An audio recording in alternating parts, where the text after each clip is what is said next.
currently happening at the Court of Appeal. A lot is emanating from that particular sitting that is being spearheaded by Judges Roslyn Nambuye, Daniel Musinga and Hannah Okwengu.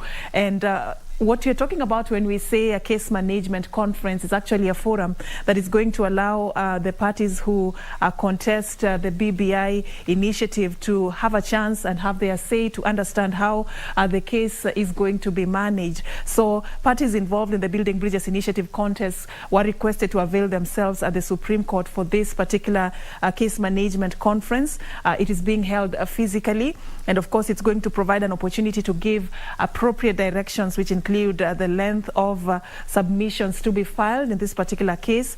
And the registrar of the court had notified all parties involved in the contest to avail themselves physically in court. That is what is happening this particular morning. A lot is coming forth, and some of the issues that, of course, this particular process is concerned about is it's going also to provide an opportunity to clear out issues such as the viability of the hearing and substantive appeals, rather than the rule of application, which allows the suspension of judgment made by the High Court to allow the process to continue pending the hearing of the main appeal.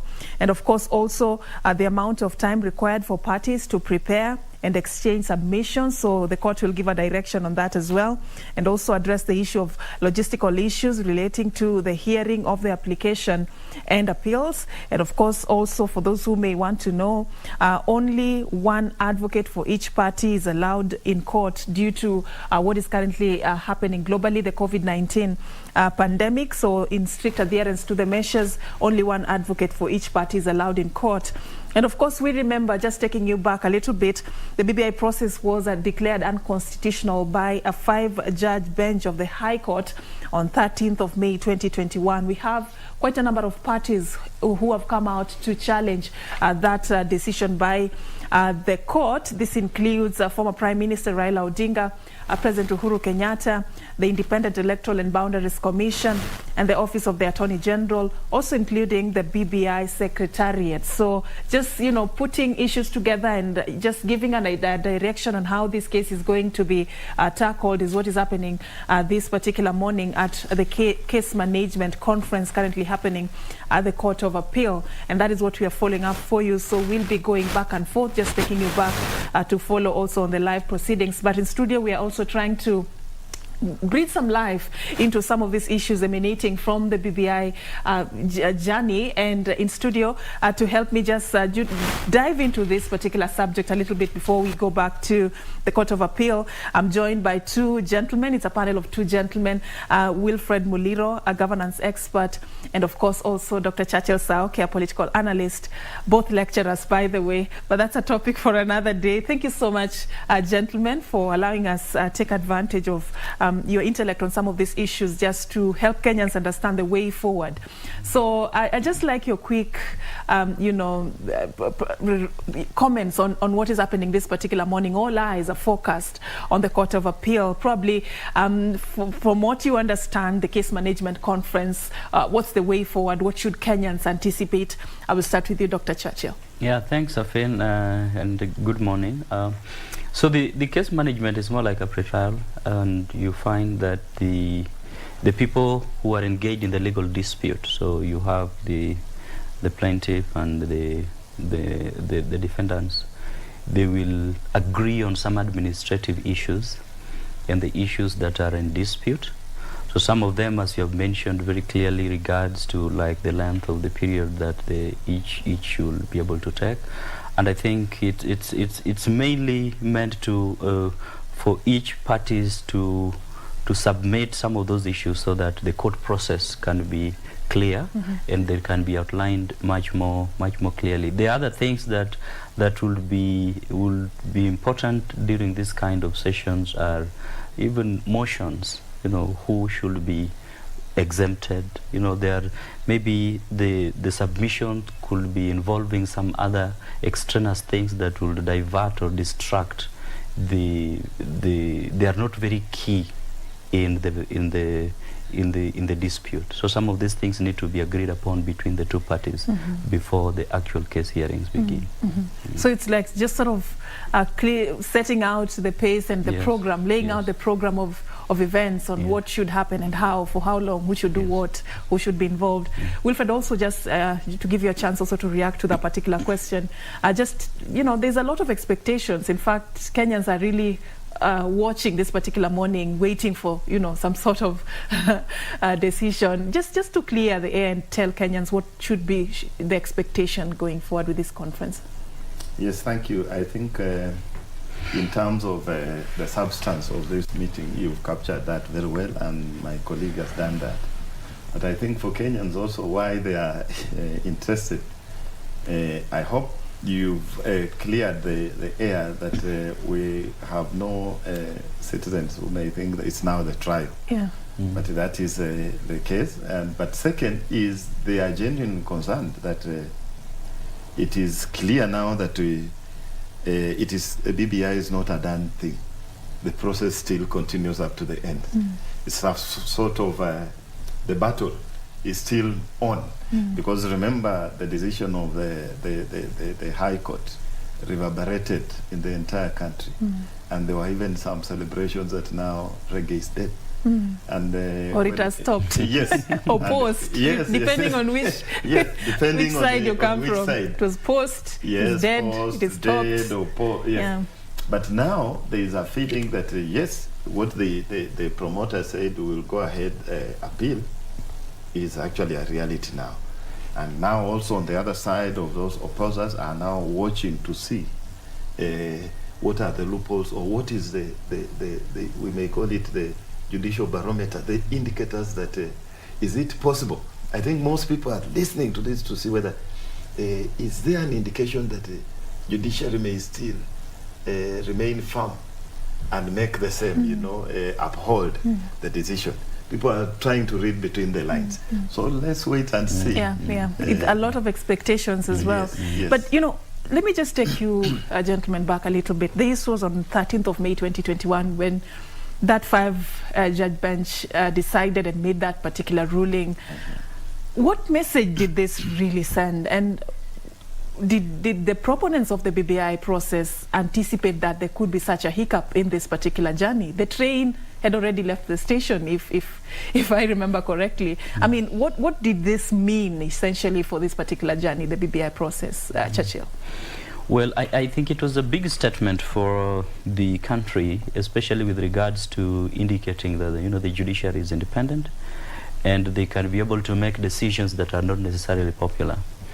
And so at that time, I think what they were keen on was they were looking at the facts as they were presented. And I think, you know, sometimes when you look at issues at the technical level, the technicals they hardly concur with the popular. So maybe they may have been driven by the technical facts that were presented at that time that could not be able to substantiate the constitutionalism of the process. And they made the decision based on that. But then, you know, those kind of decisions are hardly popular. When you now look at them at the political level, they are hardly popular. So when you now look at it, when it now comes to the people now begin to see, like, you know, the judiciary and the politicians and the executive are fighting or something of that sort. And you know, the way in which the public or the other stakeholders can consume that information is totally different. And I think what came out clearly and is just the, you know, the judiciary was independent. You know, they made their decision based on the facts that were present. And so you know, the way the secretariat of the BBI and the other parties have contested and they have appealed, I think it also shows, and we are now to see the grounds upon which the Court of Appeal or the court upon which the case has been appealed will either uphold the decision by the High Court, yes, or not. Or not. So those are things that the public is really going to look up to. I don't know whether I capture this quite clearly. Maybe you can expound a little bit on. You said that that ruling was mainly informed by the technical aspect of the case, and it didn't really consider much what was popular. Was there any other alternative? Because I want to believe the High Court was operating within the limits of the law, what the law provides and how the process should be guided, and that is how they arrived at that particular decision based on what was brought forward in this case. Was there an alternative, considering even what was popular on the ground and the politics of the day? Were they supposed to go the extra mile? Was it even advisable for the High Court to do that, Churchill? And then I'll also get your reaction. The question of popularism and opinion is something that has to be, the people in charge of making anything popular must find mechanisms of bringing that popularity in a manner in which it will be acceptable within the frames of institutions. Okay. And so I think that, it is one thing to go and have a crowd and say you are popular. It is another thing to show in a court of law that crowd shows you are popular. So I think the convergence of the two is now what brings about the technicality of what constitutes popular. Okay? And I think that it is sometimes the politicians are driven. They are driven by the crowds. They are driven by the numbers. But then they hardly take responsibility or the opportunity to find a way of institutionalizing some of this information to make them reflect what is expected at the technical level.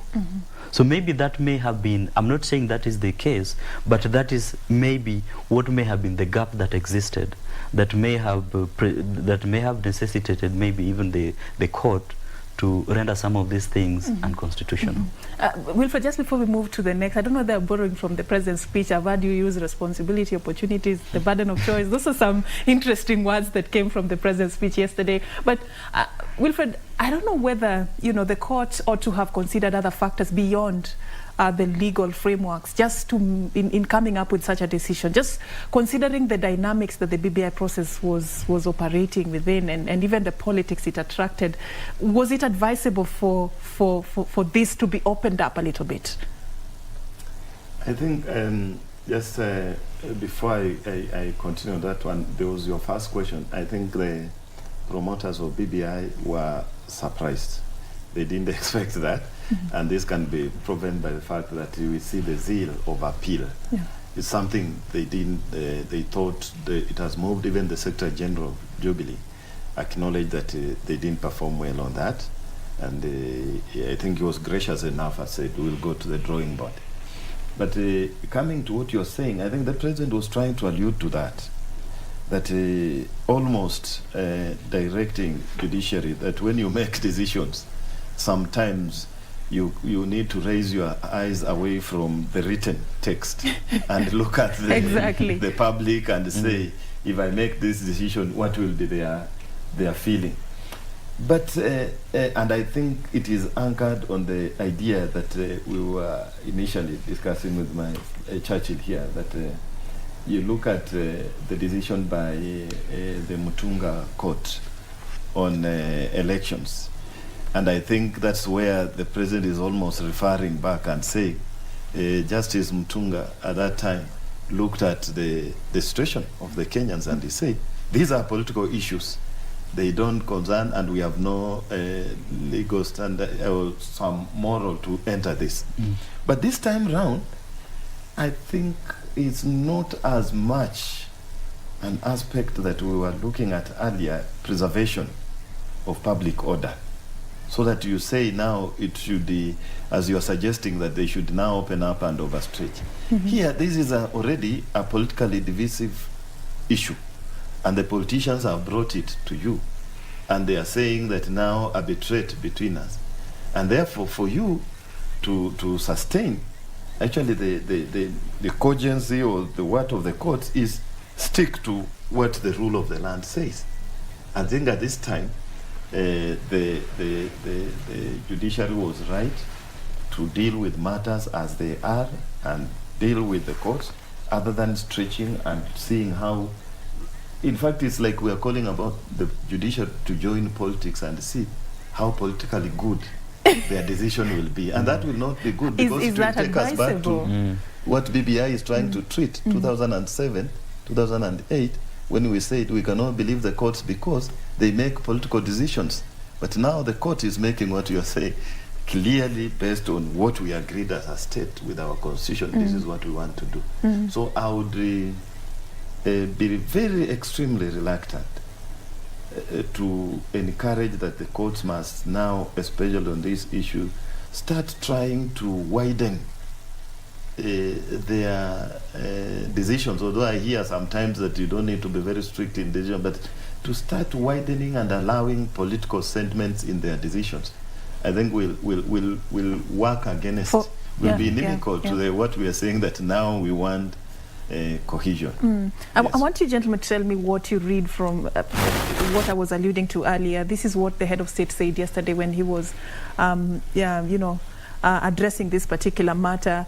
And in one of, just picking out something from his speech when he was talking about some lessons we learned from our forefathers, a third lesson, he said, our forefathers revealed the paradox when they emphasized that self-rule is the granting of opportunities accompanied by the burden of choice. Every opportunity in the exercise of freedoms and self-rule must be tempered by the consequences of choice. Every right granted must have corresponding responsibility, and those who enjoy opportunities but neglect the burden of choice cannot be said to be truly free. This is the paradox of choices and freedoms, and applies both to individuals and institutions. And later, when now he was talking about the judiciary, he now brought this into context and talked about the nullification of the presidential election in 2017. From the nullification of a presidential election in 2017 to an attempt to stop the will of the people as expressed through the BBI, the judiciary has tested our constitutional limits. And he talked about, while I stand by the rule of law and I will always obey the decisions of the courts, I am also compelled by my position to heed to the sovereign and supreme voices of the people. That is why our national conversation today must focus on the consequences of choice.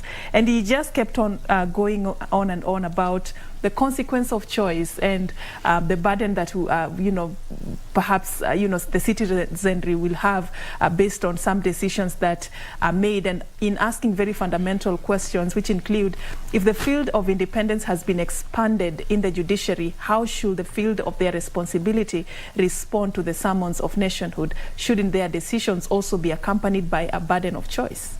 And there are questions that our national conversation should objectively ponder upon. So basically just using that particular statement, the burden of choice and choices have consequences, just to sort of marry it with the move that the High Court, took the other day when they made that ruling. How do you read this? And just even using that particular forum, the Madaraka Day celebrations, to really talk about this particular subject, what does it essentially mean for you? I think what is coming out from there is a paradox in terms of the whole question of the convergence of institutions and all stakeholders of a nation towards the building of a country, towards the building of a nation. And it appears that in his thinking, or it seems like there is a direction that the political class is trying to incline in terms of building a nation that has not been there, in creating a coherent and cohesive nation, which all the other institutions of government should have an understanding about and align their decisions and all the things they are doing towards. And that seems not to be what is happening from his perspective. And these are things that, when you look at issues around freedoms, and you look at issues around choice, you look at issues around independence, there has to be something that inspires all these things. okay? There has to be something that inspires all these things. And I think, for me, where I sit, I see that inspiration, national inspiration, is what is lacking. That is actually making all these two different parties to make decisions that are diverging. You know, those statements you have read of the president's speech are very deep statements of nationhood. And it's like a person crying out about a desire to build a nation that is being negated by other institutions. So the only question that arises is, was the courts, are they reading in the same script? So these are the issues, and I think these are conversations that need really discussions about, because there are things that now go beyond the technicals that we were talking about. Because now the letter of the law is always based on the spirit of the national spirit that anchors and overacts everything. That when the letter fails, that spirit must be adhered to. Muliro, I don't know whether we are clear, and you can just expound on this, whether we are clear as a nation on, is the decision really focusing on the contents of the BBI and the promise it carries for just delivering a new dawn for the country, or it's centered around the process and the how? You know, we came up with this document and how it was passed to this particular level. Let's clear these two issues. Is it negating the content and the promise, or is it negating the how we achieved this particular promise? You're very right. I think I was listening to Churchill, and I was thinking about the lofty perspective is giving the head of state that he has the deep heart to build a nation. But you know, you build a nation, and the basis of a nation is order and structures and systems. So if your aim is to strengthen them and you are not using order and structures and systems, what now, I'm coming to what you've just mentioned. You look at the decision when they say the whole process, null and void, again touching again on the same things he had mentioned, the president, nullification of the electoral process, his election 2017. If you listen very well, and we should not bash them, the judiciary, the courts, are insisting that even if your intentions are good, but we as Kenyans have again, in the spirit he's talking about, passed some standard procedures of reaching that decision. So that these procedures, if you do not follow them, you will harm others, even if your aim is to give them something good. And I think I agree with you that the courts are arguing, just like they argued about the election process, is that there is a process that we should be following to achieve what you want to achieve. We are not interested in even what you want to do, the content, the BBI. But we have agreed as a republic that relies on the rule of law and order, that when we want to do things, this is how we should do them. And you have not done that because you believe that you can just wake up two people and decide and call an issue that maybe privately affects you, you call it a popular national issue. So they're saying the way, if you want to involve, and I think the basis, if you look at the ruling mostly, I'm not a lawyer, but I'm looking at it in terms of politics and public policies, that you look at that, they're emphasizing the aspect of how do you bring in the people themselves without hoodwinking that these are actually the voice of the people. So how do we stop it that in the future Churchill will sit alone and think and say, I think I should own Mount Elgon, and then he gets his a clan because he has money and because he has the powers. He knows that if you people bring it, I'm the one who will gazette. It is the same person, the president, isn't it? And it's the same person now. That's what they're saying. You're initiating, then again you're the referee, and again the player. Then you come and we say, no, it is a popular issue, let him own Mount El. I think it is, you have identified the area very well. Is even if the intentions are to build, as they say, building the nation cohesion, bringing the Kenyans together, as they say, there is a state building, and and nation building. And it looks like they are saying BBI will contribute to nation building, which has been avoided for a long time, because even if we do the hardware, the roads and infrastructure, but the software about people's integration is not achieved, then there will be chaos.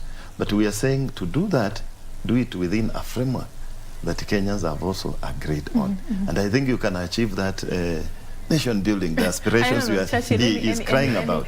In reaction to the answer to that particular question, what are we really dealing with here? Is it the process or for the promise? I was trying to unpack what the president was saying in terms of his speech. Yeah. What I was reading in terms of his cry. But what the court, of course, what the court is dealing with is the process. So that one is undisputed. Yeah. That is undisputed. But the divergence of the two in terms of what the president is reading is yesterday, his speech was towards that high aspiration of nationhood.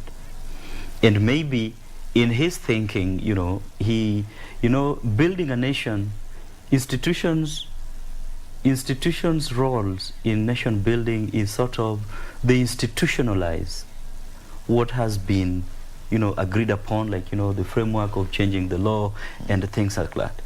But then there has to be the driver, the ultimate goal of the nation, the aspiration of the nation, the greater goal that inspires the country.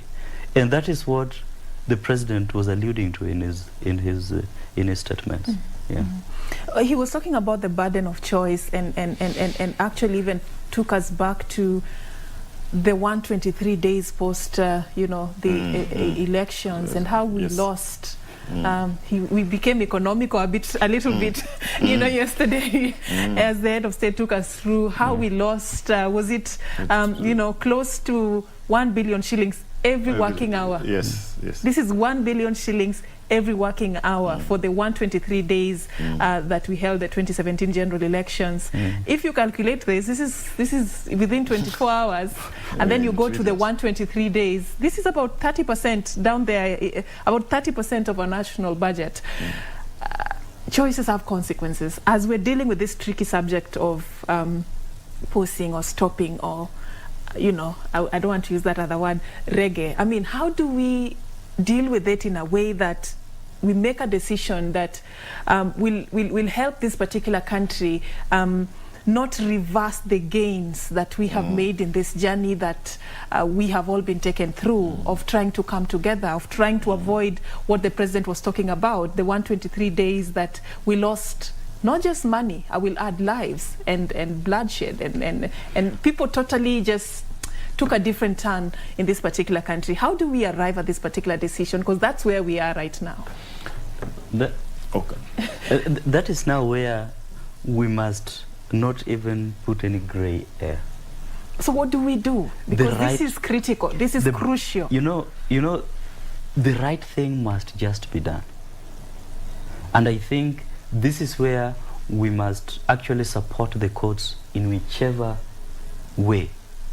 Because if this is the framework that has been agreed upon, and we agree upon a framework because we know this is the direction that will lead us to greatness as a nation, then we allow for gray areas because of some of these things. When we talk about losing 1 billion, you said 1 billion per day, right? Per 1 billion every working hour. Per hour. Yes.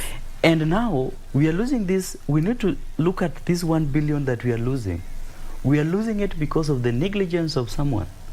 Because the court will make a decision based on a mistake that somebody has done. They don't just come up and make a decision out of nowhere. They make a decision because they have seen discrepancy in a given process. Who made this discrepancy to happen? It is someone somewhere. So it is this person who made this mistake who should take responsibility on behalf of the country. So I think we should not allow these, the consequences of a decision to make us to create gray areas just because the country is going to lose 24 trillion. We should then negate some of the gains that we have made. Then what we are saying is, let us compromise every other thing just because something is going to happen. In the long run, the need for a constitution is not there. Muliro, as you will add on this, I also want you to ponder on the questions the head of state was asking, just based on this consequence of choice. And he said, if BBI were to be stopped, who carries the burden of choice? On whose shoulders will ethnic majoritarianism rest, and who will carry the burden of losing 30% of our national budget every 5 years due to the toxic politics that BBI seeks to resolve?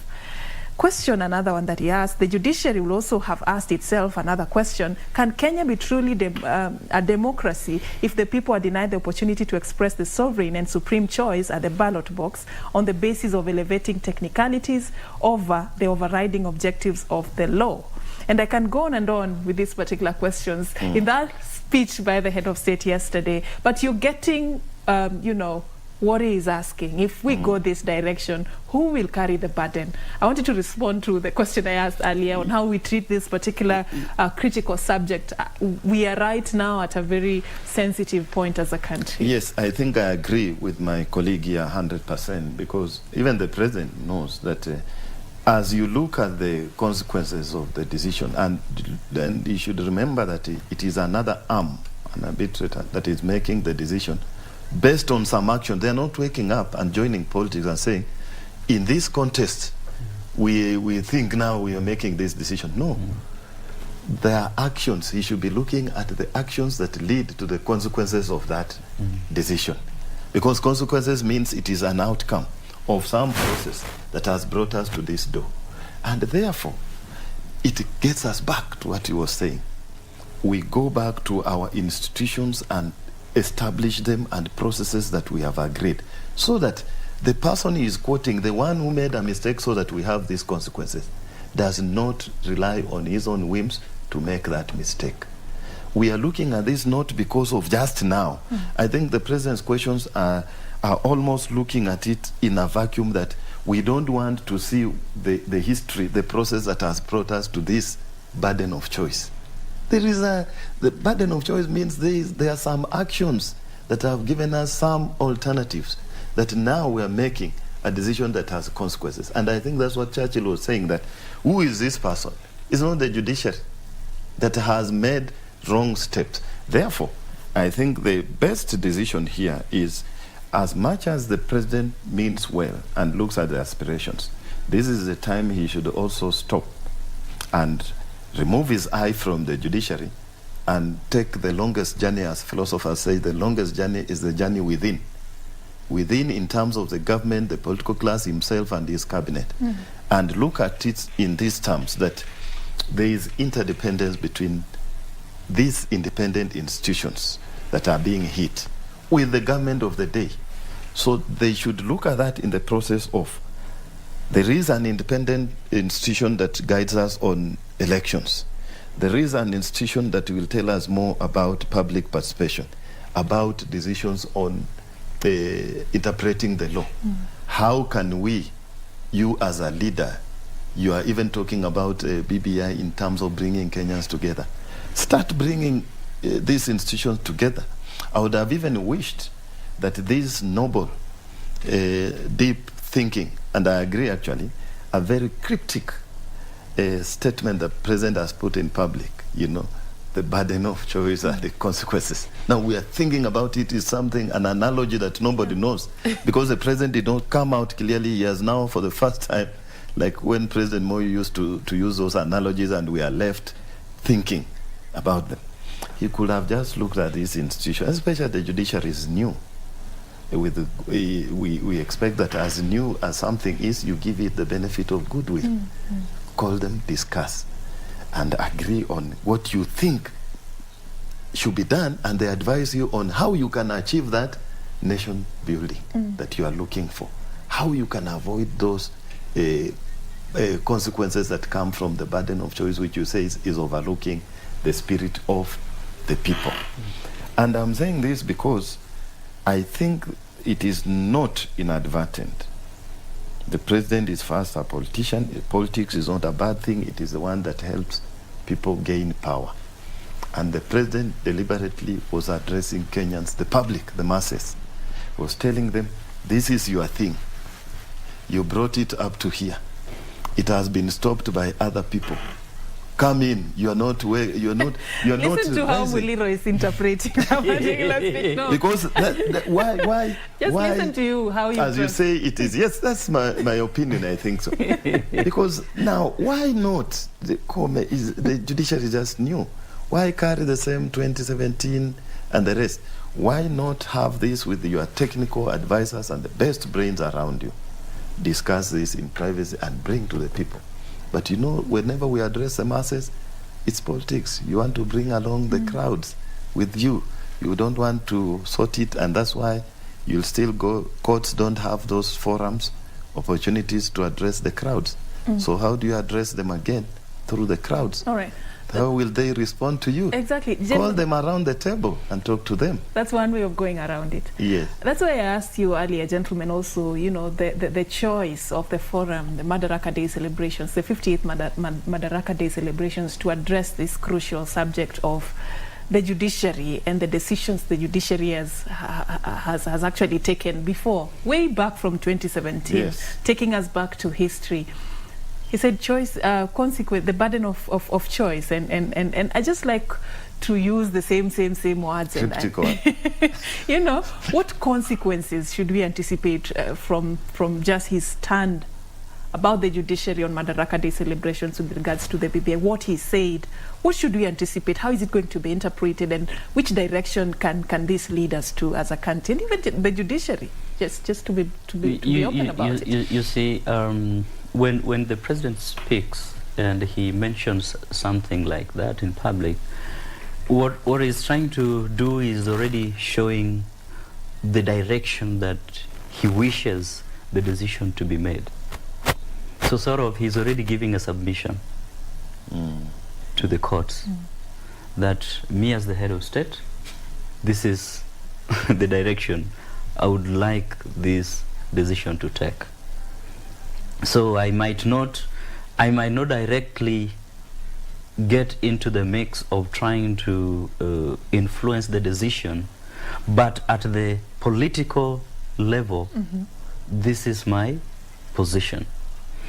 That's one. Two, politically, you know, people were also questioning and want to know where's the president what is the president's position in this. So that for him was a forum to make it be known in public where his position stands with regards to the nullification of that process. So I think he looked at it from that two perspective. He was capturing it, giving it as the political stand and also a statement to the judiciary, which may actually come as an intimidation, you know, depending on how someone looks at it, and depending on how strong the judiciary is going to be, it could be an intimidation. It is really a tricky situation there, and the CJ was the new CJ was seated right there.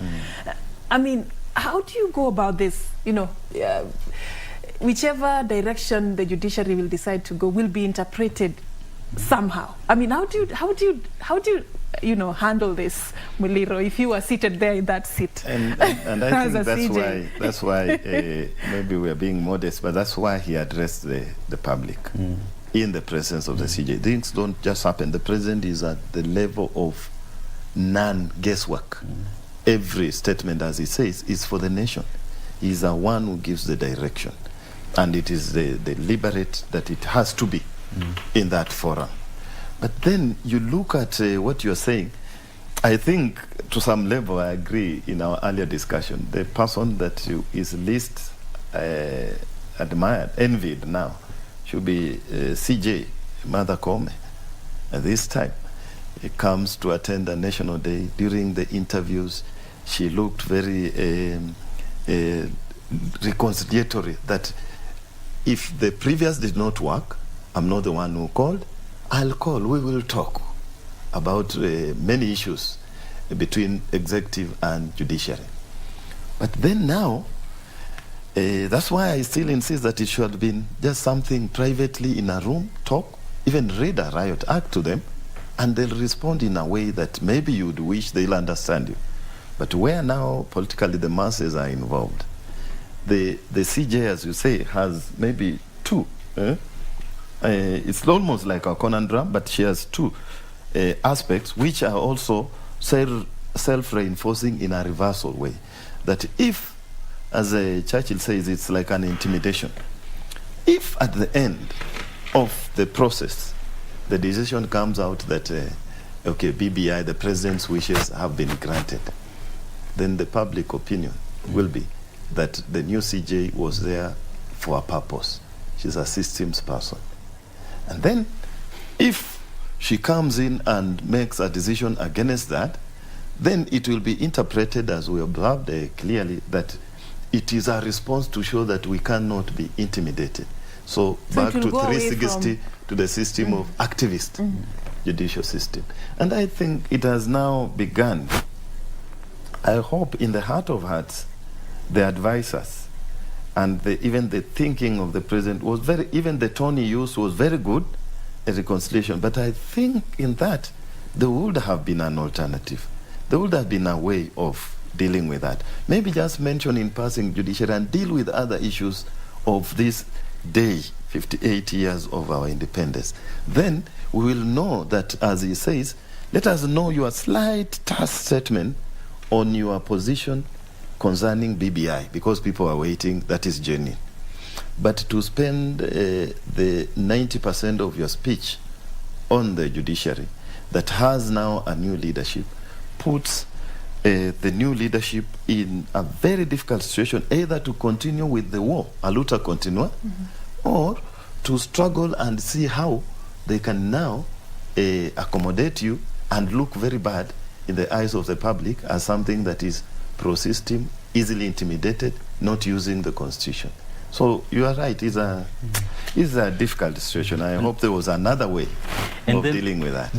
The other challenge that comes for the new CJ is that, you know, he is inheriting a system that the former CJ had given a lot of authority and autonomy to the judges, and they could be able to make decisions that are extremely unpopular without being, you know, without being influenced. So he has quite a big responsibility in terms of she has a very big responsibility if really she wants to come with a new way of doing things. Because now it means she will have to find mechanisms of, you know, streamlining the whole system, which is a very big, it's not easy. It is not very, it's not easy.